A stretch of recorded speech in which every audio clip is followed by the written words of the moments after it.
अस्सलाम वालेकुम नाज़रीन, उम्मीद है आप खैरियत से होंगे। आज हम इस वीडियो के ज़रिए जानेंगे कि नमाज में की जाने वाली गलतियाँ जिस वजह से हमारी नमाज नहीं होती। तो आज हम जानेंगे नमाज के फ़राइज़ कि नमाज के फ़राइज़ कितने हैं, वो फ़राइज़ जिनके बगैर नमाज नहीं होती। तो फ़राइज़ हैं 6। नमाज में फ़राइज़ हैं 6: क़याम, क़िराअत, रुकू, सजदा, कायदा आखरा और खुरूज बिस्मिल्लाही। क़याम फ़र्ज़ है, इसका मतलब क्या है? क़याम फ़र्ज़ है, इसका मतलब ये है कि हमें खड़े होकर नमाज पढ़नी है। अगर किसी ने बगैर उज़्र बैठकर नमाज पढ़ी तो नमाज नहीं होगी, चाहे मर्द हो या फिर औरत।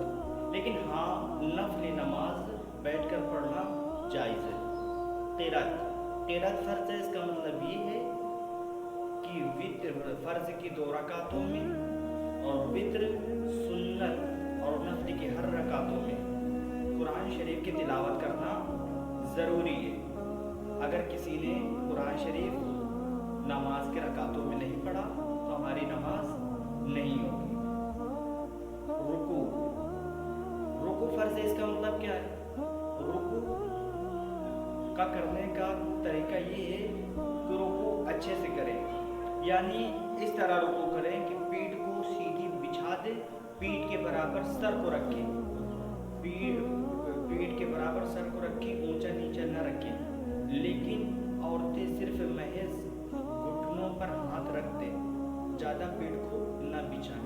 ये औरतों का तरीका है। लेकिन मर्दों का तरीका ये है कि पीठ को बिल्कुल सीधी कर दें।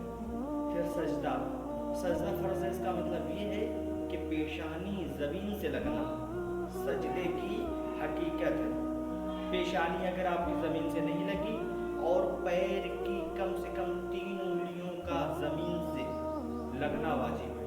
जब हम सजदे में जाएं तो दोनों पैरों के कम से कम 3 उंगलियों का पेट तालू ज़मीन से लगना वाजिब है।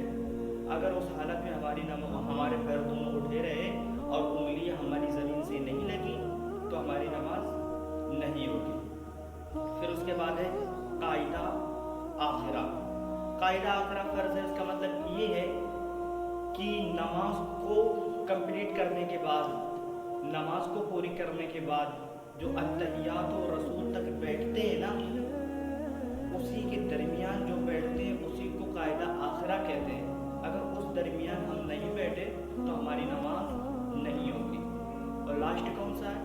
लास्ट है खुरूज बिस्मिल्लाही का मतलब होता है नमाज को तोड़ देने वाला काम। नमाज को तोड़ देने वाला कोई काम, सलाम के अलावा अगर नमाज को कोई तोड़ देने वाला काम कसरत पाया गया, मिसाल के तौर पर ज़लज़ला आ गया, सांप दिख गया या वज़ू टूट गया, ये सलाम के अलावा दीगर काम है। अगर सलाम के अलावा ये काम हो जाएंगे तो हमारी नमाज टूट जाएगी, हमारी नमाज नहीं होगी, हमारी नमाज को दोबारा पढ़ना पड़ेगा।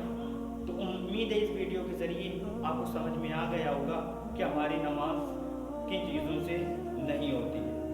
अगर ये चीज़ें नमाज में नहीं अदा हो रही हैं तो हमारी नमाज नहीं होगी, बल्कि हमें नमाज को दोबारा पढ़ना पड़ेगा। तो वीडियो अच्छी लगी हो तो और हेल्पफुल लगे और थोड़ी सी भी जानकारी अगर इस वीडियो से मिली हो तो ज़रूर इस वीडियो को लाइक करके अपने अजीज़ व अहबाब को शेयर करें ताकि नमाज में की जाने वाली गलतियाँ उनकी दुरुस्त हो सके।